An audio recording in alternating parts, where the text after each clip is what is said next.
encuentros, este ciclo de webinars que organizamos desde la Universidad Austral.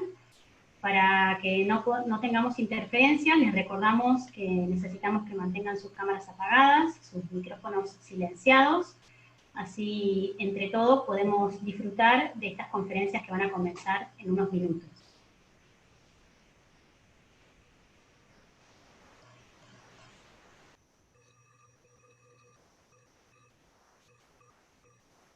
Ciclo de webinars, este nuevo encuentro del ciclo de webinars de la Universidad Austral.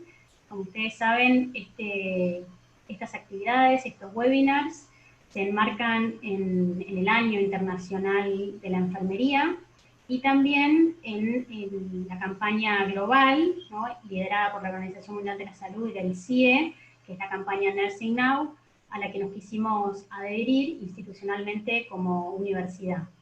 Entonces, con este ciclo de conferencias, lo que buscamos desde la universidad es acompañar y festejar, ¿no? Acompañar a todos los profesionales de enfermería que en este año quizá tan complejo y tan particular, en el contexto de la pandemia, están, bueno, dando sus mejores esfuerzos en el cuidado de los pacientes. Y por otra parte, bueno, celebrar aunque sea a la distancia, pero celebrar estando juntos y sobre todo reflexionando sobre temas tan interesantes y tan centrales, ¿no?, de nuestro quehacer profesional. En el día de hoy, les comento, tenemos un tema que quizá, bueno, la verdad que nos interpela a todos, ¿no?, que es el tema del cuidado paliativo, el cuidado de fin de vida, pero específicamente en el contexto del COVID-19, ¿no? Queríamos aprovechar esta oportunidad para compartir, para escuchar, ¿no?, las experiencias del equipo de servicios integrales del Hospital Austral, que también está compuesto por profesores de la carrera de licenciatura en enfermería, ¿no? Y en este sentido me gustaría presentarles y darle la palabra a la magíster Sara Consigli, que es profesora de la carrera de licenciatura en enfermería e integrante del servicio de cuidados integrales del Hospital Austral, quien va a moderar este webinar y presentar a cada uno de los expositores. Sara. Hola, buenas tardes. Bueno, para mí, antes que nada, agradecer a Gretel Desmer y a Dolores Latougache, que nos han invitado y nos dan la oportunidad de transmitir todo lo que hacemos y pensamos y hemos elaborado desde este servicio de cuidados integrales, que se llama Integrales por tratar de atender todas las dimensiones de las personas que sufren, y que está compuesto por muchos integrantes, acá solamente 3, para que se queden con las ganas. María del Pilar Mendiguren, que se sumó a este equipo después de unos años de rodada, llevamos 8 años trabajando en el hospital y desde el hospital. A Agustina Iturri, empezó por las mujeres. Agustina Iturri, que es nuestra última adquisición y es una musicoterapeuta que arranca muchas emociones y saca mucho de cada una de sus intervenciones. La van a escuchar. Y a Tomás Lagos, que le toma la temperatura a la calle paliativa, por así decir. Es un andador de estos barrios y conoce mucho y va a hablar de su experiencia. Bueno, siempre pensamos que era un equipo al servicio de otros equipos, pero nos hemos dado cuenta de que esta pandemia nos reúne a todos los equipos y hemos crecido un montón. Hemos trabajado con terapia intensiva, con emergencias, con trabajadora social, bueno, con muchos otros equipos, y todos hemos salido enriquecidos, porque todos hemos sumado eso que venimos a atender, esas necesidades que venimos a aliviar en cada persona que está pasando por una enfermedad, y que se le suma esta nueva enfermedad que por novedosa genera mucha incertidumbre. Bueno, solamente decirle que trabajamos muy unidos, que trabajamos muy contentos, y el condimento de la alegría es muy importante a la hora de arrancar cada día, ¿no? Esperar que el otro colega del equipo nos apoye y a su vez sumar nuestro granito de arena, lo que sabemos, nuestra disciplina en un equipo multidisciplinario, es muy alentador y se hace muy grato. Y sobre todo porque tenemos un jefe de servicio que a lo mejor aparece por acá, Matías Nahum, que he conocido por la gran mayoría y que nos alienta, ¿no? Con su liderazgo a sacar lo mejor de nosotros. Y gracias a Dios se fija solamente en lo mejor de nosotros. Bueno, y los invitamos después de las disertaciones de estos tres profesionales, a hacer las preguntas, las reflexiones y las sugerencias que quieran, y todas serán muy bienvenidas. Bueno, para no demorar más, los dejo con María del Pilar. ¿Pilar? Sí, Sara, si te parece, dejo de compartir la pantalla, así la gente la puede ver a Pilar. Perfecto.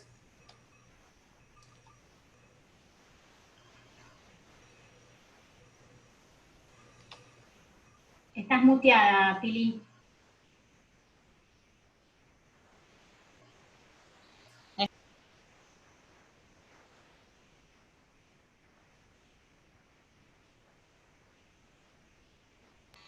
Ahí está. Loli, vos no toques más. Ahí estamos. Bueno, ¿me escuchan? Levante el pulgar alguno. Sí, buenísimo. Bueno, gracias Sara por la presentación, gracias Dolores y Gretel por la invitación, un poco lo que decía Sara, gracias por darnos la oportunidad de mostrar un poco todo esto lo que hacemos. Yo voy a empezar contándoles un poco los desafíos que se nos plantearon ahora en esta pandemia. Como decía Sara, nuestro objetivo es el alivio del sufrimiento, no solo físico, sino psicológico, social y espiritual, con varios pilares, pero de los que nos desprendimos algunas guías son de la comunicación que tenemos en los cuidados paliativos y el control de síntomas. Uno de los desafíos era poder abarcar un poco más a quién aliviar el sufrimiento, a nuestros pacientes, obviamente como veníamos haciéndolo, también a los pacientes COVID, a sus familias, al personal de salud que nos acompaña todos los días, y el nuestro también. Poner nuestra semilla paliativa para acompañar humanamente. Un riesgo muy grande que surge ahora en estos tiempos es el de deshumanizar el cuidado. Entonces, nosotros desde nuestro lugar lo que queríamos o lo que queremos es que no se pierda de vista esta humanidad tan necesaria, la nuestra, la de nuestros compañeros y sobre todo la del paciente y su familia. Se habla, como decía, creo que Sara recién, o Dolores, de la pandemia del miedo, la pandemia de la soledad, de la incertidumbre, del aislamiento, y cualquiera de estos sentimientos es muy duro, y sobre todo si se da en el final de la vida, si se da con sufrimiento. Hace unos meses ya, cuando inició todo esto, que nos estábamos acomodando, si se usaba barbijo, si no, qué medidas tomar, cómo acercarnos a los pacientes, se internó por guardia Silvia, una paciente que ya conocíamos hace un tiempo, una paciente joven, de 41 años, con un cáncer de laringe avanzado localmente. Aquí, ella ingresó con fiebre, desaturando, sin disnea, y bueno, por lo menos para mí fue el primer contacto con el circuito y el protocolo COVID. Fuimos con Matías, con el jefe del servicio, a recibirla a la guardia. Obviamente se sospechó COVID, laboratorios, imágenes, todo en un principio apoyaba esta sospecha. Silvia, casada con Federico, con un hijo de 4 años, quedó internada en un área cerrada. En ese momento, fue al principio de la pandemia, se hacían necesitaban 2 hisopados los pacientes negativos para descartar el COVID. Su aislamiento con COVID negativo al final duró casi 4 días. Silvia, por el tumor que tenía traqueostomía sin válvula fonatoria, por lo que la comunicación con el medio, era a través de una aplicación del celular. Se levantaba muy poco de la cama y necesitaba ayuda para las actividades de la vida diaria. Dependía de quién la estuviera acompañando por el mal performance que tenía. También la localización del tumor había hecho que en los meses anteriores había presentado unos episodios vasovagales, por lo que el riesgo de caída era muy alto. Bueno, y ahí, en ese contexto, ella, Silvia, quedó aislada, quedó internada sola. Y el relato de la primera noche, para mí, en lo personal, fue muy duro. Y para el equipo también nos hizo ruido. La realidad que ese primer contacto con el protocolo y con todo lo que era el circuito, la verdad nos enfrentamos a un protocolo muy bien diseñado para pacientes sanos que contraían esta enfermedad, pacientes sin enfermedades que limitaran su vida, bien centrado en evitar contagios. La verdad que eso estaba muy aceitado el protocolo y todo el circuito, pero bueno, ahí surge la pregunta, ¿qué pasaba con nuestros pacientes? ¿Qué pasaba con los pacientes que necesitaban estar acompañados y no podían atravesar estas internaciones solos? Unas cosas que se desprendían de Silvia, de esa internación, era que necesitaba estar con alguien, necesitaba ayuda para enchufar el celular para poder comunicarse, necesitaba alguien que le alcance el timbre, alguien que le encienda las luces, no se podía levantar sola al baño, y la realidad que en ese tiempo también la enfermería tenía mucho miedo, y la premisa era entradas mínimas a las habitaciones. Perdón. Entonces eso fue un poco el aislamiento ese primer día para Silvia. Entonces, el caso de Silvia, como equipo, nos llevó a concretar algunas ideas, algunas guías que veníamos pensando. Una gran ventaja que tuvimos, que tenemos todavía en Argentina, es que contamos con el diario del lunes.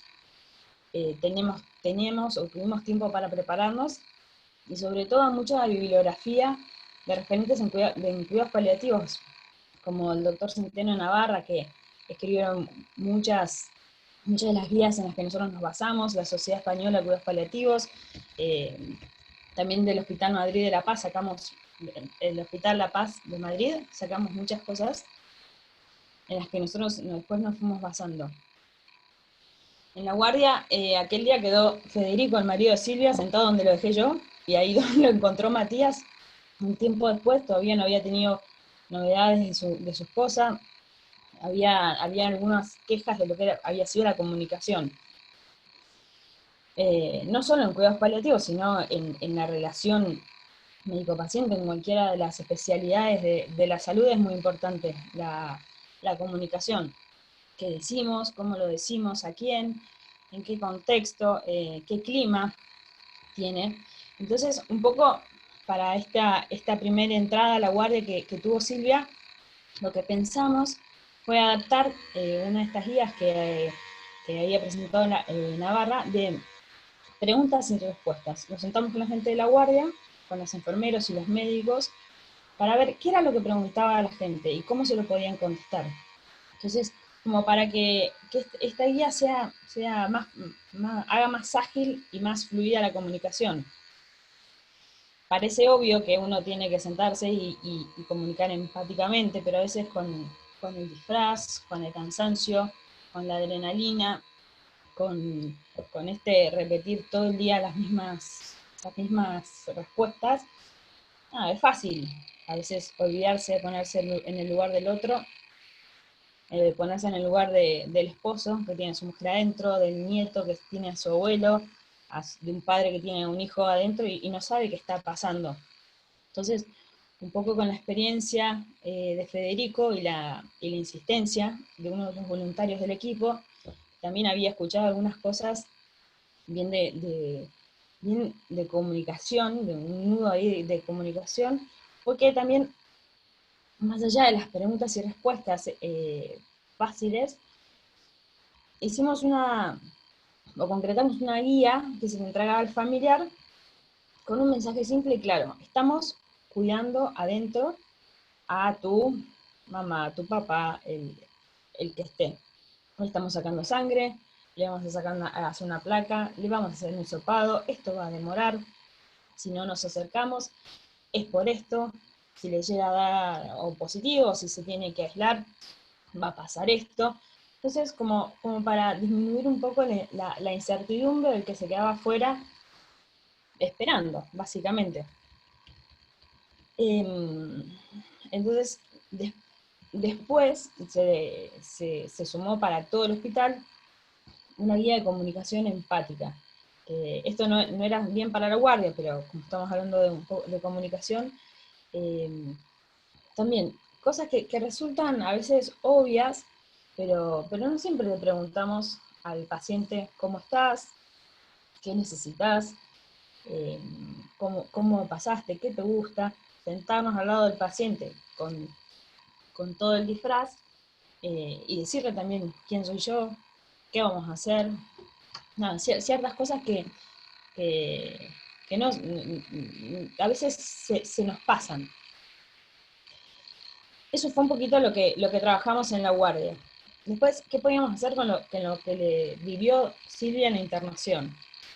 Así como dije al principio, o dijo Sara también, sumar un granito de arena para humanizar el cuidado. Yo a Dolores, la Tugaya la tuve en primer año de la carrera y si hay algo que me acuerdo es que siempre ir a la valoración holística de la persona, ¿no? Que el hombre no tiene una sola dimensión. Y un poco, si valoramos holísticamente al paciente, identificamos las necesidades en todas sus dimensiones, entonces nuestra respuesta y nuestro plan de cuidado tiene que ir a satisfacer todas estas dimensiones que valoramos. Y creo yo, estoy segura, que la respuesta holística tiene que ser humanizada. O debería serlo. ¿Qué pasaba con estos pacientes al principio? No Silvia, pero pacientes que se internaban con COVID positivo y capaz de medicación solo tenían paracetamol cada 8 horas con todos los signos vitales que los elementos que tenían adentro. Entonces, ¿qué más necesitan de enfermería? El control de signos vitales, el paracetamol y bueno, y ahí no puede solo depender de uno. Entonces, la idea que si la entrada en enfermería era mínima, una vez por turno, después llamamos telefónicos de enfermería, que sea de calidad, que nosotros como enfermeros vayamos con todas nuestras dimensiones a buscar el encuentro del paciente. Entonces, ahí con dirección de enfermería del hospital lo que hicimos fue crear un proyecto de humanización en tiempos de COVID. O sea, que no sea dar un paracetamol y control de signos vitales, que sea ofrecer el capellán, ofrecer llamar a sus familiares, cómo pasar el día, con libros, juegos, que puedan decorar las habitaciones. Hasta Consuelo de Dirección de Enfermería hasta compró tanzas con broches para que cuelguen fotos, cartas. Nada, encontrarnos desde otro lado y poder acompañar al paciente. Después, otra de las cosas una de las cosas más claras que se desprendió del caso de Silvia era que los pacientes necesitan estar acompañados. No solo los pacientes al final de la vida, sino los pacientes COVID o los pacientes que necesitan alguna ayuda en las actividades de la vida diaria. Por eso es que yo creo que era todavía verano cuando circuló el primer borrador que Matías mandó sobre que nadie muera solo. Es una idea que está buenísima, pero que y que para cuidados paliativos es indispensable, pero no estaba sucediendo, y no era, teníamos el diario del lunes y el diario del lunes decía otra cosa. Entonces surgió también este proyecto, ¿no? Vuelvo a lo mismo, el miedo y la soledad que traía esta pandemia y todo lo que traía del sufrimiento que iba a venir. Entonces, también como objetivo era hacer más el profesional de salud que iba a ver a estos pacientes morirse solos. Entonces, de acá se desprenden dos cosas. Uno es el acompañamiento al final de la vida desde el personal. Cómo nosotros podemos acompañar a los pacientes. Pues muchas veces iba a ser la enfermera la que estuviera al lado del paciente cuando falleciera. Entonces, ¿qué podía hacer por el paciente? ¿Qué podía hacer por las familias? Todo eso fue lo que intentamos plasmar en este documento. Y por otro lado, bueno, las visitas, que el paciente, si puede, y si el familiar sobre todo quiere, que pueda estar en el momento del fallecimiento. Y no solo de los pacientes, como dije hace un ratito, COVID positivos, sino también de nuestros pacientes paliativos, que no mueran solo nuestros pacientes. Y un poco esto se dio gracias al apoyo de la dirección del hospital, de dirección de enfermería, porque es una decisión institucional dejar que alguien acompañe a un paciente COVID positivo a morirse. Y por último, y no menos importante, con Sara, una de las ideas que estamos viendo en este tiempo es la de llevar a aquellas áreas cerradas que no tienen contacto con cuidados paliativos y que van a tener contacto con aquellos pacientes que fallezcan, es llevarle algunas clases de delirium, fin de vida, sedación paliativa, todo como para poder llevar también el cuidado paliativo a aquel paciente que lo necesite cuando la terapia intensiva esté llena, cuando haya que retirar el respirador, o bueno, cuando el cuidado paliativo sea necesario. Bueno, hasta acá estoy yo. No sé si ahora, bueno, sigue Tomás. Gracias, Pili, se entrecortó un poquito. ¿Se llegó a entender algo?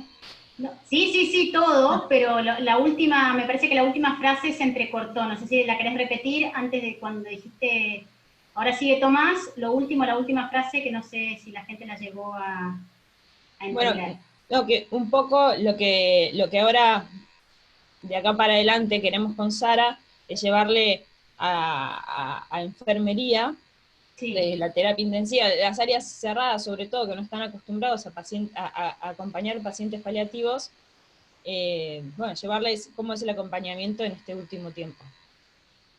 Perfecto, muchas gracias. No, de nada. Bueno, me toca a mí. Dolores, decime si se oye bien. Sí, se escucha muy bien, Tomás. Si te parece, voy a recordarle a la gente si puede apagar las cámaras, porque hay algunas participantes que están teniendo un poquito de interferencia o dificultades para poder seguir las conferencias. Gracias, Tomás. Comenzás cuando quieras. Bueno, ¿cómo les va? Muchas gracias por la invitación. Gracias, Sara, por lo de tomar la temperatura de la calle. Les digo que recién vengo de la calle y está un poco fresco, así que si salen, abríguense. Bueno, me toca hablar un poco de la experiencia que se da en esta pandemia en lo que es domicilio. A mí me toca parte de mi tarea, más allá de hacerla acá en el hospital, la hago yendo a las casas de los pacientes, ¿sí? Una parte fundamental de alguna manera del cuidado paliativo, ¿sí? Los que hacemos cuidados paliativos asumimos un desafío, que es este desafío de acompañar y cuidar a gente que está sufriendo. Y esa palabra sufrimiento en este contexto, ¿no? Suena muy seguido. El sufrimiento de los pacientes con COVID, el sufrimiento de sus familias, y como decía Pilar, sobre todo creo, como nunca quizás, el sufrimiento de los equipos y de los profesionales de la salud. Hemos tenido que afrontar adversidades que quizás nunca nos hubiésemos imaginado de alguna manera, ¿no? La Asociación Argentina de Cuidados Paliativos hizo hace poco una encuesta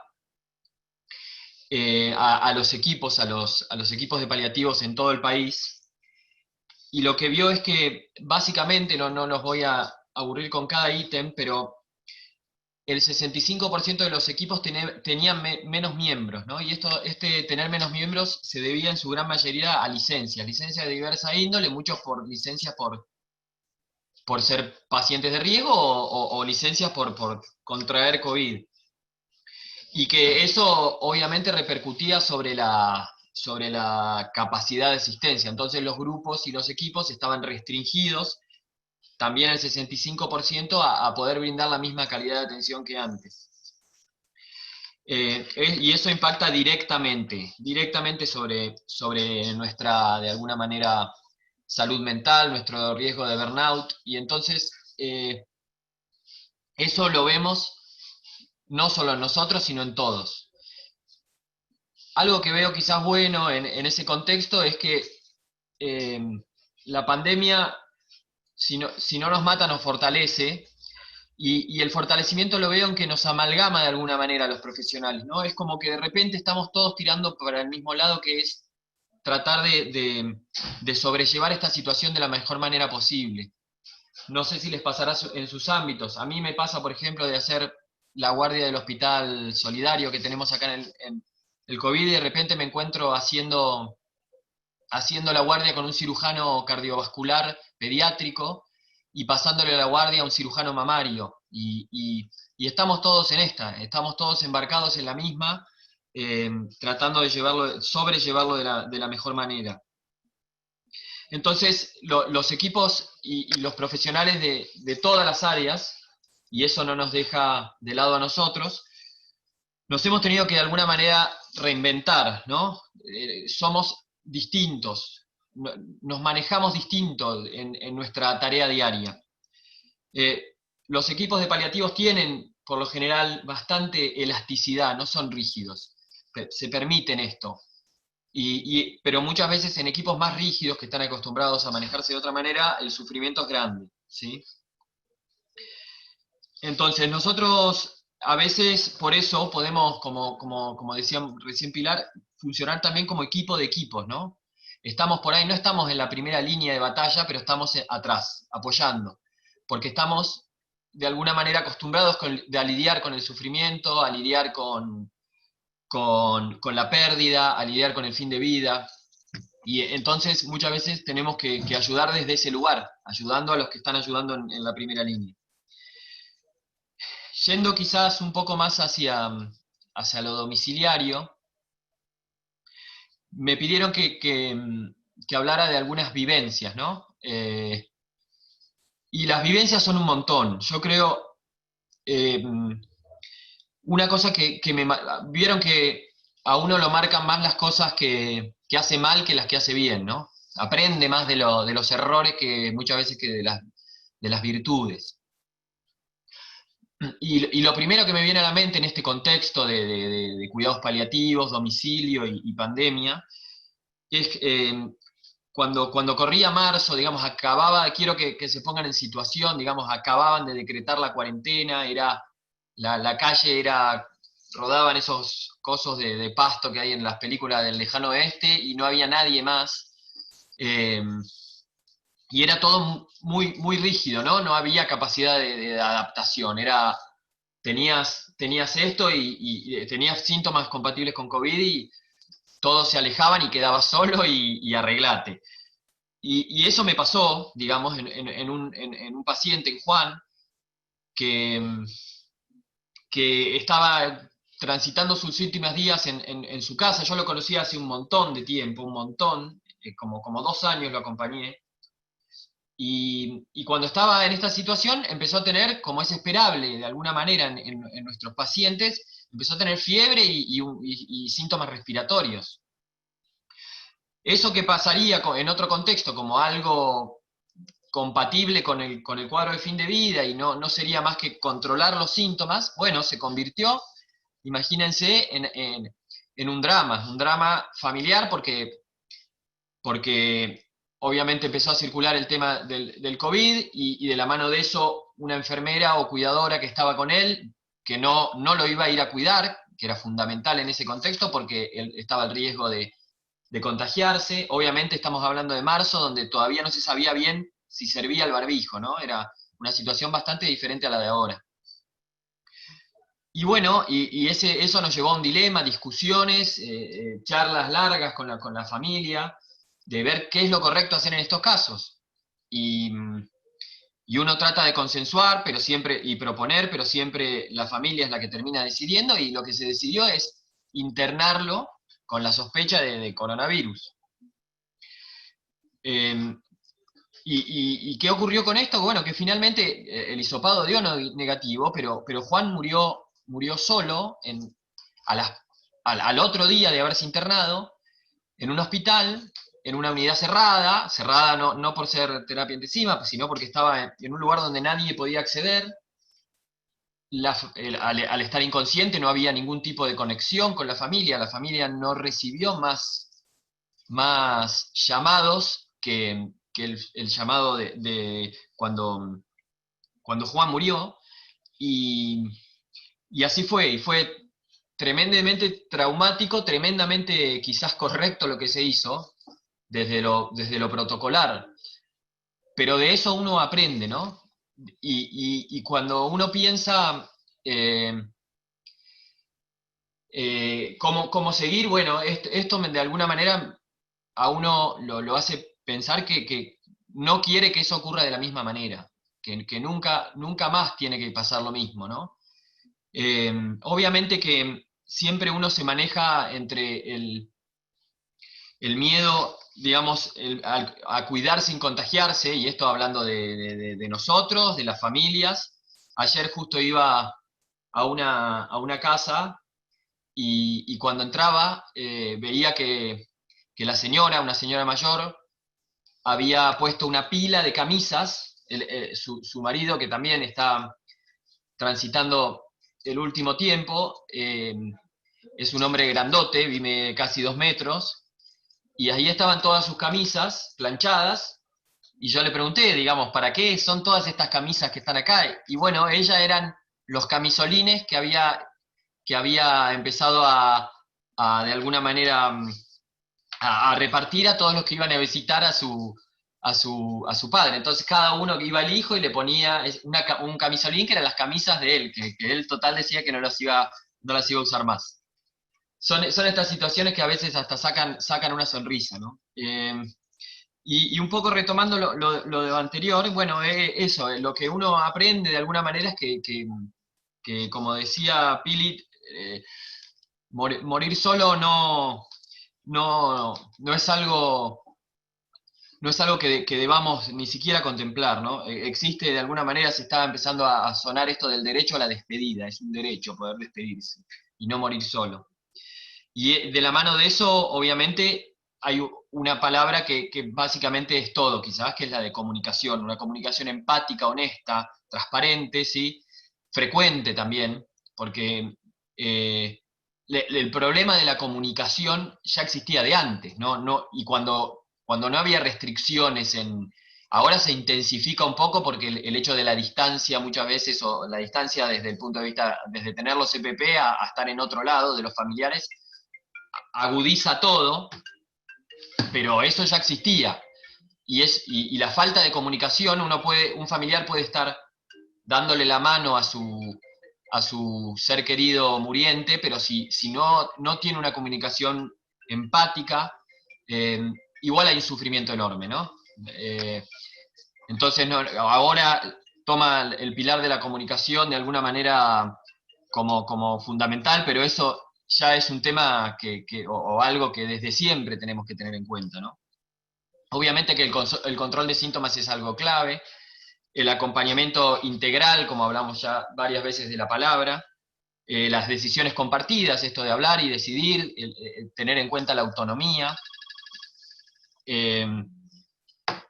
y entonces, bueno, retomando un poco lo de las experiencias en domicilio, creo que en ese sentido hemos avanzado mucho, ¿no? Me ha tocado despedir mucha gente en la casa y ha estado en la casa, ¿sí? Yo, además de trabajar en el hospital, trabajamos en la fundación del Hospice Buen Samaritano, que de un día para otro, eso es una casa donde albergamos pacientes en fin de vida, y la casa funciona gracias a los voluntarios que tenemos. La casa la hemos tenido que cerrar, obviamente, y nos hemos tenido que de alguna manera reinventar y salir nosotros a las casas, ¿no? A buscar a la gente y a cuidarla en su casa. Y eso nos ha dado una tremenda experiencia de la cual también venimos aprendiendo. Y que se puede, ¿no? Y que se puede cuidar bien a pesar de la pandemia. Que hay que tomar las medidas que conocemos, digamos, de barrera, pero se puede. Y haciéndolo con responsabilidad, la gente se muere en la casa y se muere bien. El domicilio tiene algo de especial en cuanto a intensidad, ¿no? Ustedes que si hay enfermeras, digamos, saben lo que es estar en un domicilio, ¿no? Es un lugar donde uno está jugando de visitante, ¿no? Las reglas son otras y a veces uno está como sin red, ¿no? Acá, cuando está en un centro de salud, es como que hay un contexto que apoya, y ahí los errores en un domicilio resuenan mucho más. Y esto, sin duda, que crea un desafío aún mayor. Pero ese desafío se puede subsanar. Obviamente que hay que tomar pautas, no hay que improvisar, hay que calmar muchas veces y tolerar el miedo que genera todo esto, que a veces es un miedo paralizante. Digamos, a la gente a veces se le dice, parece peor la noticia de tener coronavirus que la noticia de decirle que su cáncer avanzó, ¿no? A veces es así. Eh, y en ese contexto, entonces hay que tolerar. Creo que es una palabra la palabra miedo, digamos, a la hora de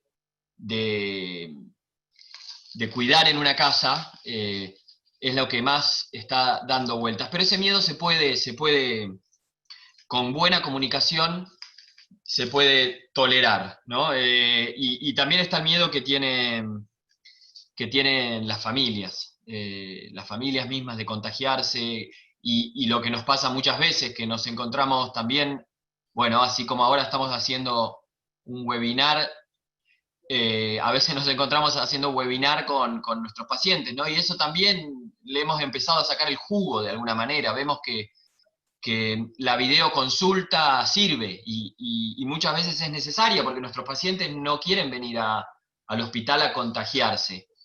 Y en ese contexto de reinvención, vemos que hay otras formas. Yo creo que hay muchas cosas que han venido de alguna manera para quedarse, ¿no? No todo, pero mucho de lo que nos está pasando. Y hay cosas que quizás nos estamos dando cuenta que pueden cambiar. Y de la mano de eso será el futuro, y si esto se prolonga, quizás que tengamos que empezar a encontrarnos de alguna manera, o de diferente manera más bien. Bueno, creo que estoy en tiempo, no estuve contando, pero más o menos me parece que sí. No tengo mucho más para decir. Creo que, como les digo, venimos aprendiendo, es verdad, venimos con el diario del lunes, pero el diario del lunes por ahí está escrito en inglés o en español, pero no está escrito en nuestro idioma. Nosotros lo tenemos que escribir también, y nosotros los latinos y los argentinos tenemos nuestra propia forma de escribir, ¿sí? Y en ese sentido vamos haciendo un poco camino al andar. Bueno, muchas gracias por escucharme, y los voy a dejar, creo que con Agustina, que andará en alguno de los casilleritos. Gracias.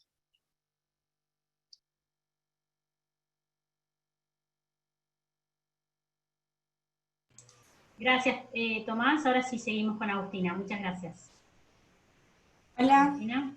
buenas tardes a todos, ¿se escucha bien? Sí, perfecto. Genial.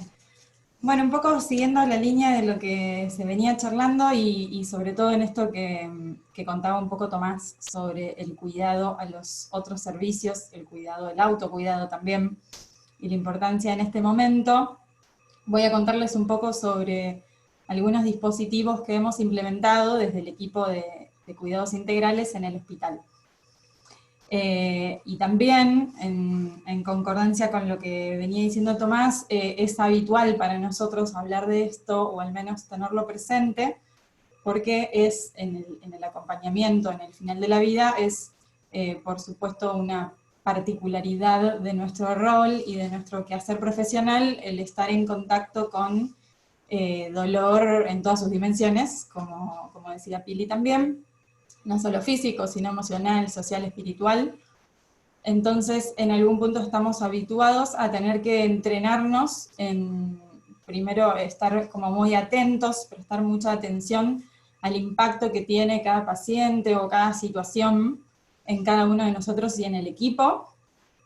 Y también, por otro lado, ser lo suficientemente creativos para crear estrategias, no solo de autocuidado, sino también de cuidado hacia el otro, ¿no? Hacia el compañero de equipo o incluso hacia otros servicios, ¿no? Estar atento a qué pasa, medir los esfuerzos, ser conscientes de nuestras propias limitaciones también. Todo esto un poco con el objetivo de prevenir este desgaste laboral o este desaliento profesional, que es el concepto que más nos gusta o nos representa dentro del equipo, un poco a diferencia del burnout, del que tanto se habla últimamente. Nos gusta el concepto del desaliento profesional, ya que nos habla de una falta de aliento que mediante un trabajo se puede recuperar. Y en cambio el burnout nos habla de algo que se quemó, que es muy difícil que vuelva a su estado anterior o incluso pueda transformarse en otra cosa. Por eso nos gusta mucho hablar de este desaliento profesional.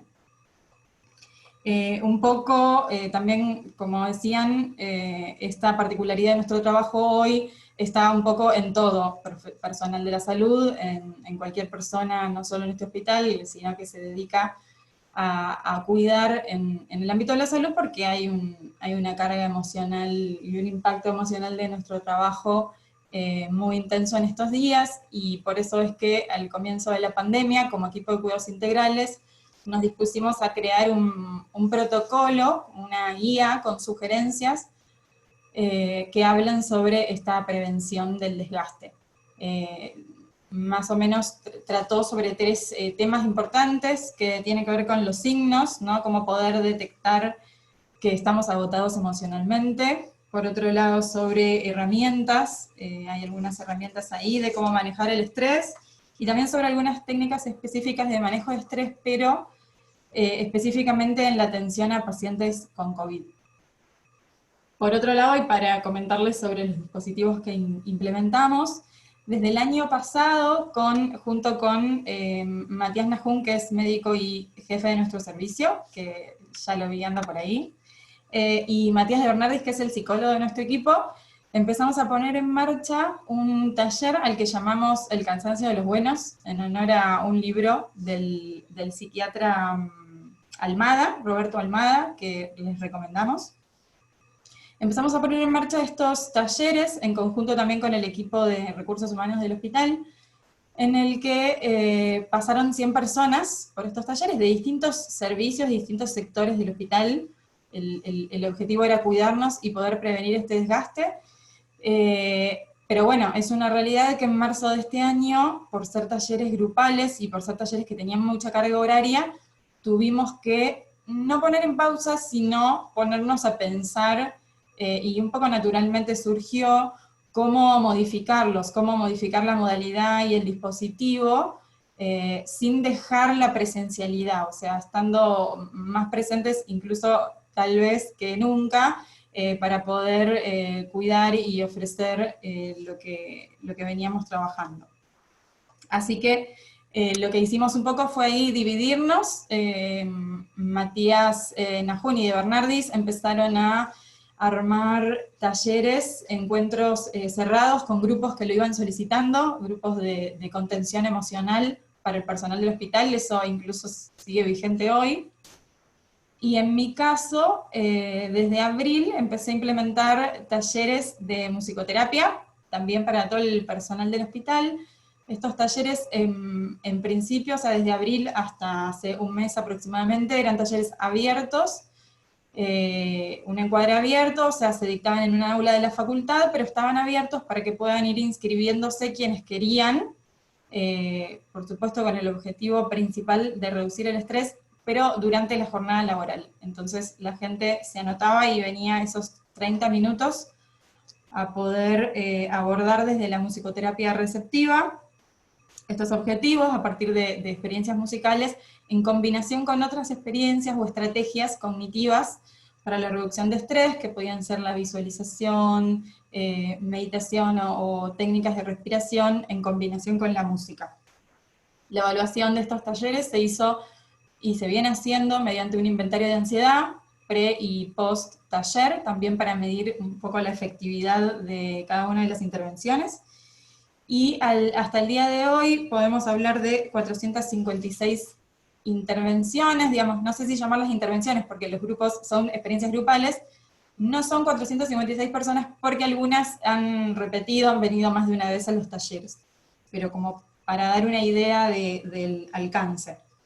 Y después, en esta segunda etapa de los talleres, que empezó hace un mes aproximadamente, se empezaron a hacer talleres con encuadres cerrados. Entonces se está trabajando semanalmente con equipos que lo necesitan, por ejemplo ahora la residencia de clínica o el equipo de servicios de cocina, por ejemplo, y bueno, se va moviendo un poco en función de las necesidades de cada uno de los sectores del hospital. Son talleres que se dictan con una frecuencia de 2 veces por semana, y también intentando llegar a todos. Se han realizado en la semana, pero también fines de semana, en horario de mañana, de tarde, de noche, incluso de trasnoche. Y hoy no solo se están realizando experiencias receptivas, sino también experiencias expresivas desde la musicoterapia para poder elaborar un poco estas emociones y sentimientos por los que estamos atravesando. Entonces, me parece que acá es importante, desde la especificidad de mi disciplina, hablar un poco de, bueno, por qué la música y cuál sería el beneficio de usar la música para reducir el estrés y para disminuir la ansiedad.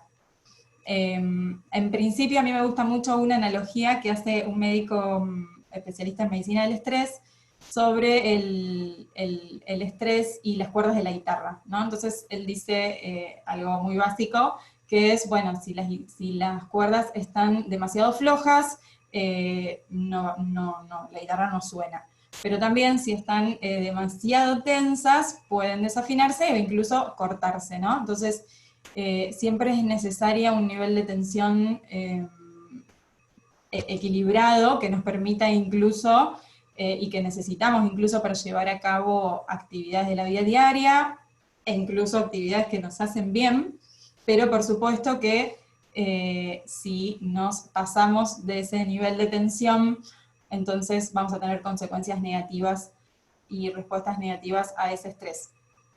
Y si bien hay, bueno, distintas estrategias para poder regular y controlar estos niveles negativos de estrés, una de ellas es la música, ¿no? Para quienes, bueno, tocan un instrumento puede ser eso, quienes cantan, quienes componen o improvisan, pero incluso el solo hecho de escuchar música, o sea, la audición de música tiene efectos positivos en este tipo de objetivos.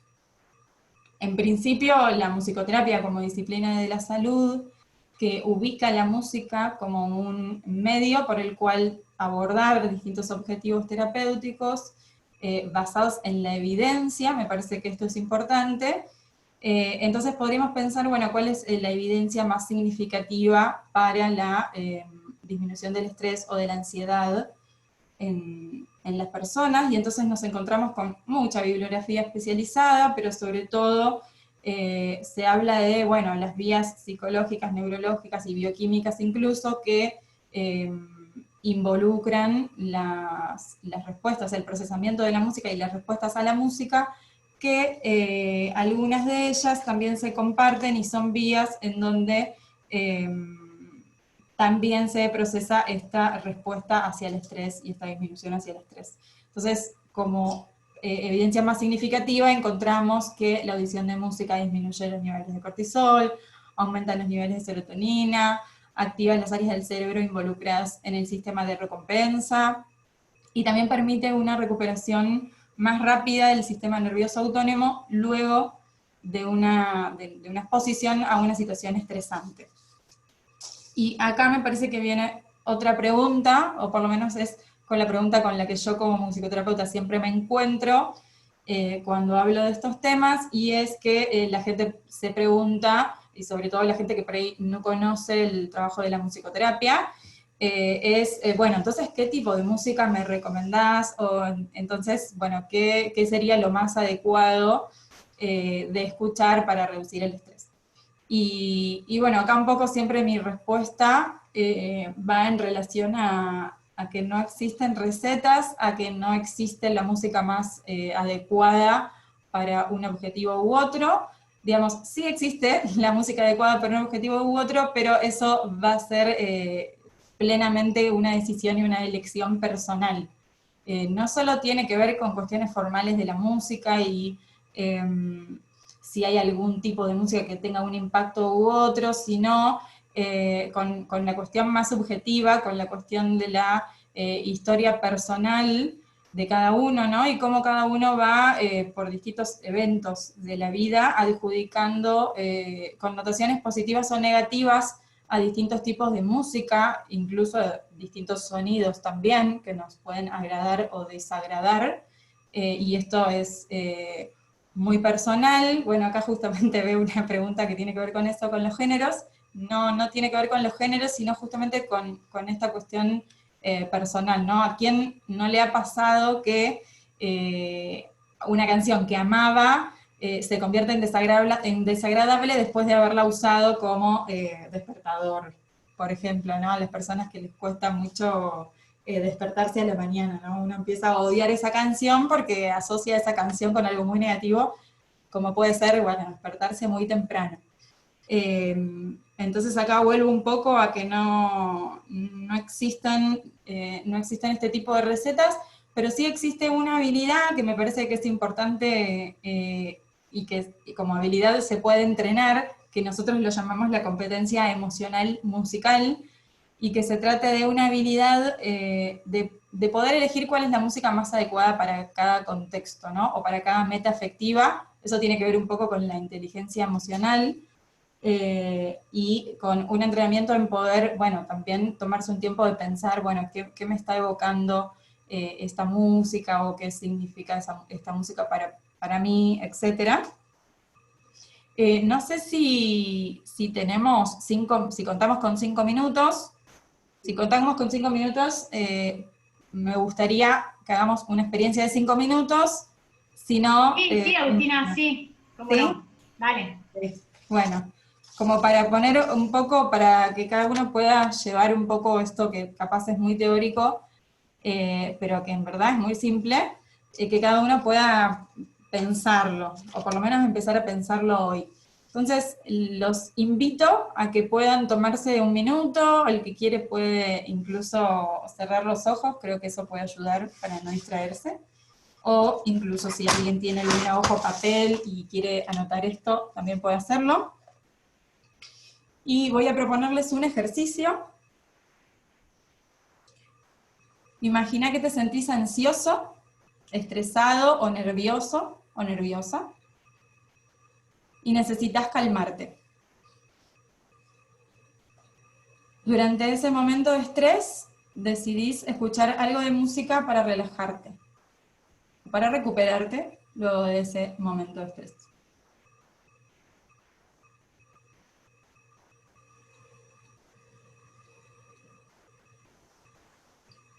Pensá en cuál sería un buen ejemplo de alguna pieza, obra, canción o sonido que funcionara para vos en este tipo de situación.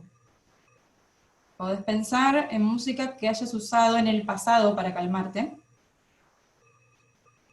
Podés pensar o escribir el título,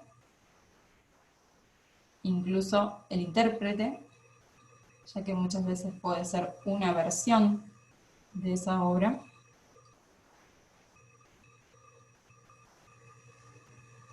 Y pensá también cuál es el aspecto de la música que crees que es el más importante, que enfatiza más la sensación de calma y te ayuda a reducir el estrés. Voy a mencionar algunos ejemplos. Podría ser la letra, el ritmo, el género musical, la identificación con el artista, la familiaridad de la música, los recuerdos que te evoca, la interpretación, el estado de ánimo que te provoca, o las características acústicas, por ejemplo, el timbre, el instrumento.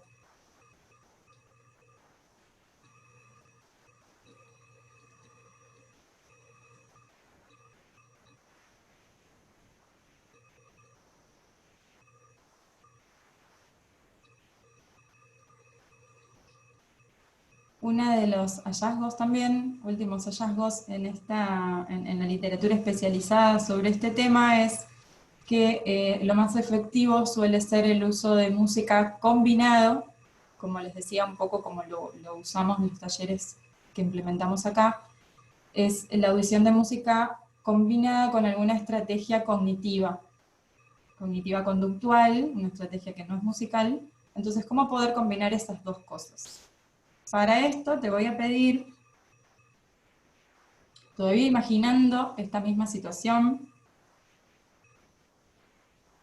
¿cuál de las acciones serían las mejores para tu objetivo de calmarte? Pensá en la que creas que es más eficiente para vos. Pensar de manera diferente sobre lo que está causando tu ansiedad.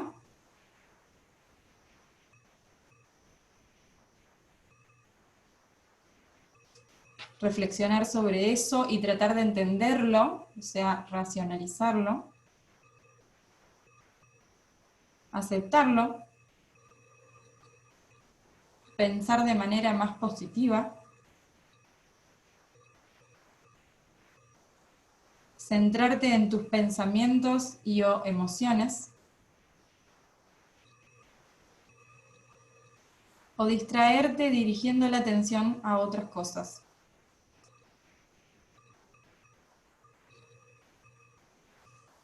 Aquí termina un poco el ejercicio y los invito a que, nada, simplemente se queden pensando en esto y quien se anime,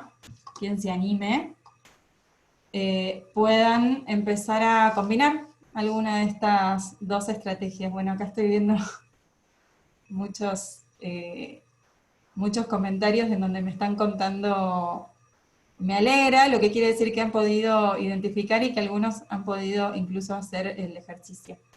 Así que bueno, acá doy cierre con esto a lo que les quería transmitir.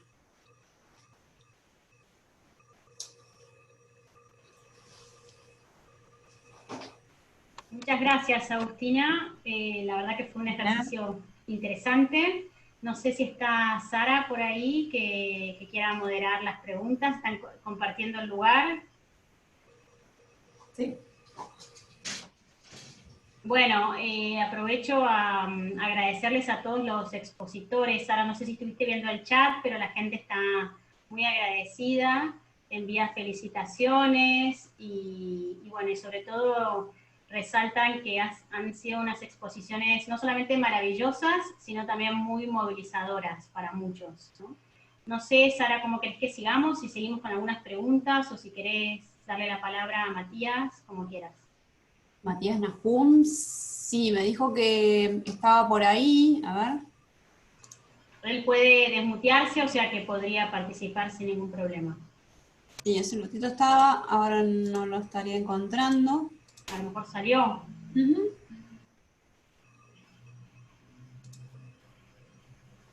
Después, Pilar quería dejar las direcciones de correo Sí, electrónico. de mails, sí. Perfecto. Ahí Pilar está compartiendo los mails de cada uno de los expositores por si le quieren escribir a cada uno.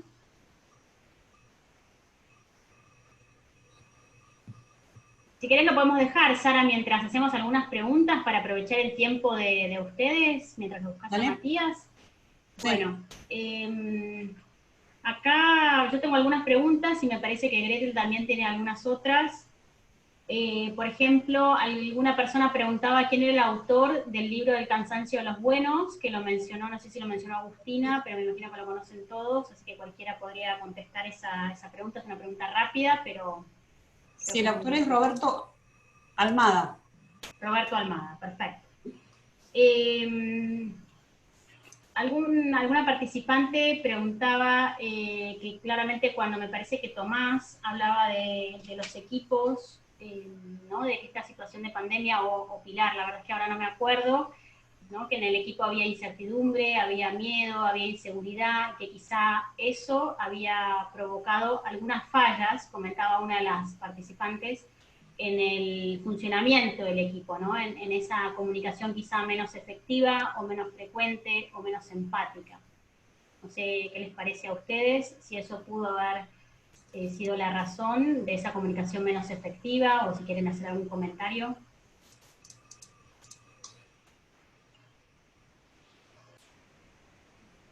Sí, no sé si era por alguna situación en particular,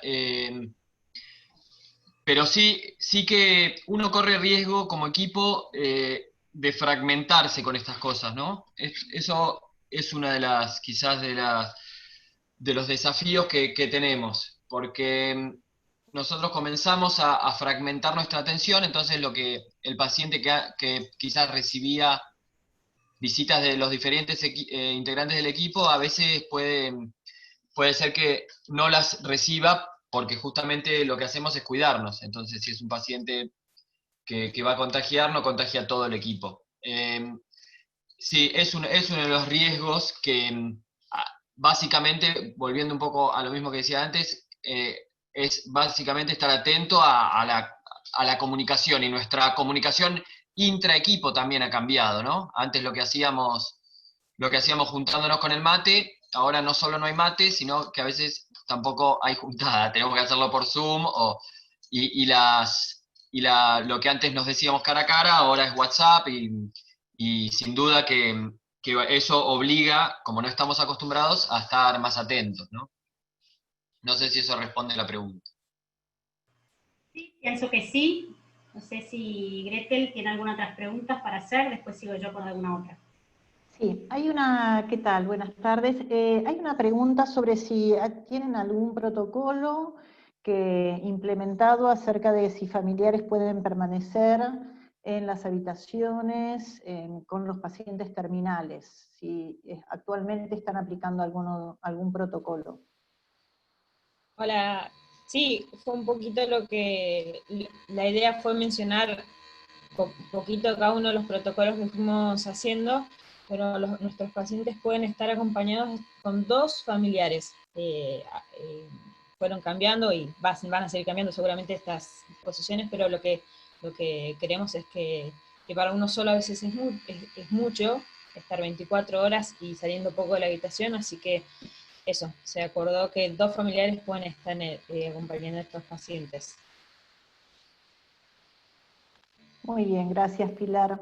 Y por otro lado, a ver, ha sido un tema de mucha repercusión mediática y en el Sistema Nacional de Salud del Reino Unido, la muerte de un joven de 13 años, ¿no? de un chico de 13 años que fue la primera, quizá en marzo fue muy impactante porque murió solo, ¿no? Entonces, una de las preguntas es cómo se hace en el servicio de pediatría para los pacientes que están en fin de vida.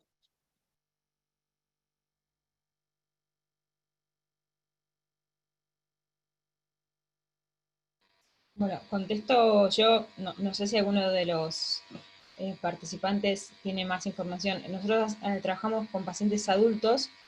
Lo que sabemos que este mismo protocolo de acompañamiento es igual para pediatría, pero la realidad es que ninguno de nosotros está hoy trabajando en pediatría o en contacto con cuidados paliativos pediátricos. Nos gustaría contar un poquito más amplio, pero llegamos a adultos. Pero de hecho los padres pueden acompañar. Sí, sí, sí. Sí. Vamos. Sara, si te parece, yo tengo alguna preguntita más. Muchas preguntas fueron en torno a cómo cuidar al equipo de salud, ¿no? Porque en el fondo todos los participantes, o la mayoría de los participantes del webinar o muchos son enfermeros, y se preguntan cómo hacen ustedes para cuidarse a sí mismos en este trabajo diario, y cómo hacen para cuidar a sus familias cuando vuelven a su casa, si es que si tienen algunos cuidados específicos. Primero, ¿cómo cuidarnos nosotros? Si alguien quiere aportar, que aporte. Este contexto que es distinto, o que es nuevo, ya nos agarra entrenados. Es el 8º año que estamos rodando por el hospital, y nos agarra fortalecidos. Un equipo de más de 5 años ya está más fortalecido para cualquier embate. Estamos unidos y, como decía al principio, nos apoyamos unos entre otros. Cuando uno cae, el otro está para apoyarlo. A veces yo he entrado, por una cuestión personal, me quedo a la tarde y queda el psicólogo, y a veces me pregunta: Sara, ¿cómo estás? Simplemente ese "¿cómo estás?" ya te dispara, ¿no? Algo. Simplemente decir, bueno, alguien se está preocupando por cómo estoy. Y después, con respecto a las familias, lo mismo que en todos los lugares, ¿no? Con esas conductas que hemos ido aprendiendo, que sabemos que son sanas, quizás son un poco más sacrificadas. Por ejemplo, esta mañana me encontré con alguien, con la hija de un paciente fallecido, y claro, el instinto es abrazar, ¿no? Cuando llegas a tu casa, el instinto es abrazar, dar un beso, saludar. Pero nada, es lo mismo que se vive en todos lados: el cambio de ropa, el uniforme se queda en el hospital, llegas a tu casa, te duchas, la distancia, a veces puede ser el uso de un barbijo en extremo. Me parece que todos más o menos estamos viviendo esto en casa porque los queremos y porque los queremos proteger, y a su vez estamos adoptando conductas que nos van a hacer bien, que nos hacen bien. Higiene personal, higiene de elementos, higiene de manos. Los geles alcohólicos se agotaron, creo que a mediados de abril ya no había más en todo el país. Y en las recetas pasaron por todas las redes. Pero creo que igual que en todos lados. Y bueno, han transcurrido los meses, ¿no? Que parece poco tiempo, pero son 5 meses de educación. No sé si alguien más quiere Muchísimas aportar. gracias. Bueno. Sí, por ahí comentarles en un minuto, no quiero aburrirlos con solo con la experiencia personal, pero a mí me tocó, digamos, tener coronavirus, además de estar trabajando. Era algo que yo había asumido que me iba a pasar en algún momento,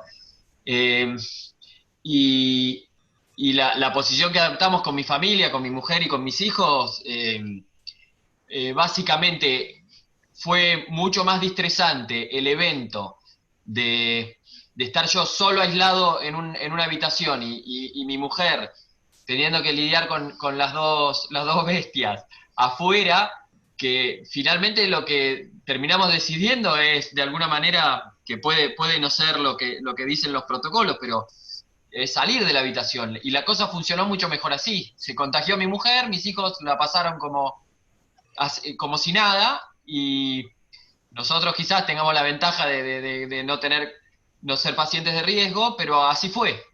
Yo me pareció que en el momento en el cual uno empezaba todo esto, el riesgo de contagiarse creo que es más tarde o más temprano, tan expuesto, iba a venir. Entonces ya lo veníamos trabajando de alguna manera, pero quizás no es algo que recomiendo, ¿no? Es mi experiencia. Buenísimo.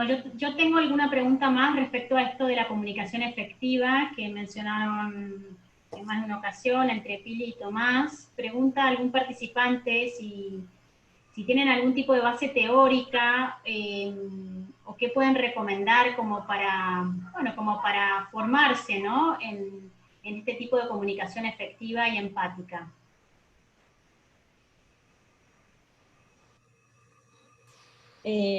Primero, ahí les dejamos los mails nuestros. Si quieren, después les mandamos bibliografía como para apoyar esto. Pero sí, hay mucha bibliografía en comunicación y con gusto se los pasamos. No sé, como para no entrar ahora en este tema puntual. Dale, muchas gracias. Por último, preguntan que se sorprendieron algunos de que trabajara una musicoterapeuta en el equipo de cuidados integrales. Incluso dijeron que qué lindo que tengan también esas profesiones dentro del equipo. No sé, preguntan qué otras profesiones conforman el equipo de cuidados integrales. Y por otra parte, si probaron con el Reiki también como alternativa, ¿no? Para el cuidado de los pacientes. Sí, si quieren contesto yo lo de la musicoterapeuta. Tenemos el psicólogo, tenemos el capellán, tenemos muchas profesiones porque están los voluntarios, que en estos momentos no están viniendo, pero sí ayudan desde el teléfono, acompañando en la escucha activa. Entonces, uno es licenciado en Administración de Empresas, la otra es fotógrafa, la otra es counseling, y así, que cada uno de nuestros voluntarios aporta, la otra es, perdón, licenciada en Vanessa, licenciada en Orientación Familiar, y bueno, son muchas profesiones puestas en el rol de voluntario, pero le dan la impronta de cada uno. Pues está llena de todas las dimensiones de la persona pueden necesitar distintos profesionales. Básicamente siempre el médico o la enfermera, pero después florece un montón de más de otras profesiones, ¿no? Otras disciplinas. Y del Reiki... El Reiki, perdón, y el arte, preguntan. Sí. Y ya sería la última pregunta de la Dejo la palabra a la que sabe. No sé nada sobre Reiki, así que no, pero no hemos probado con Reiki. Qué bueno que les sorprenda que haya musicoterapia en cuidados paliativos, pero les cuento que, digamos, es capaz llamativo en nuestro país, pero no así en muchos otros países, sobre todo en Estados Unidos, que hay tantos equipos y hospice. Hay muchos musicoterapeutas especializados en cuidados paliativos, y en nuestro país especialmente es una disciplina de la salud reconocida. Nosotros somos profesionales de la salud y por eso podemos incluirnos en estas estructuras de ámbito hospitalario. Así que bueno, también ahí está mi mail, si alguno tiene como alguna consulta específica sobre musicoterapia, me pueden escribir. Bueno, muchas gracias, Agustina. Sara, no sé si está Matías, como para permitirle decir unas palabras. Querido, ¿Le surgió algo, decís? ahí en el hospital. Bueno, no está Matías. Bueno, entonces, si les parece, vamos cerrando. Le vamos a agradecer a todos nuestros expositores del día de hoy las presentaciones que han hecho, que para los participantes han sido muy enriquecedoras, o por lo menos eso es lo que manifiestan en el chat más de una vez. Me parece que nos llevamos muchísimo para seguir reflexionando, porque como decía Pili, a mí me encantó, Pili, esa expresión de las entradas de calidad, ¿no? Que no sean no solamente efectivas en términos de cuidados efectivos, sino sobre todo en humanidad, y que nadie muera solo. Alguien compartía también en el chat el protocolo o la noticia que salió recientemente del Mater Dei, como el sanatorio que había implementado este protocolo de no dejar morir en soledad. También me parece que nos llevamos de Tomás, ¿no? Ese derecho, que me encantó, el derecho a morir acompañado, y que bueno, que esta pandemia nos fortalezca y bueno, claramente somos distintos después de esta pandemia. Y también me encantó eso que resaltaste, Tomás, ¿no? De decir, se puede cuidar bien aún en este contexto, ¿no? Se puede cuidar no solamente bien en términos de efectividad, como decíamos antes, sino de humanidad, ¿no? Y el aporte de Agustina, bueno, que me encantó también la analogía que usaste con las cuerdas de la guitarra, no lo había escuchado nunca, y pienso que es muy gráfico. Alguno preguntaba cuándo darse cuenta, ¿no? De esa ansiedad o ese estrés extremo. Pienso que la analogía de las cuerdas de guitarra nos pueden servir. Y bueno, y así que les agradezco muchísimo el aporte de cada uno de ustedes, a Sara como moderadora, y al resto de los participantes los invitamos a participar del próximo webinar, que será el 26 de agosto, y que trataremos el ingreso de las familias en las unidades de cuidados intensivos neonatales en este contexto que estamos viviendo. Así que nuevamente voy a dejar de compartir la pantalla, así nos vemos todos. Les agradezco la participación y bueno, nos esperamos en el próximo encuentro. Muchas gracias.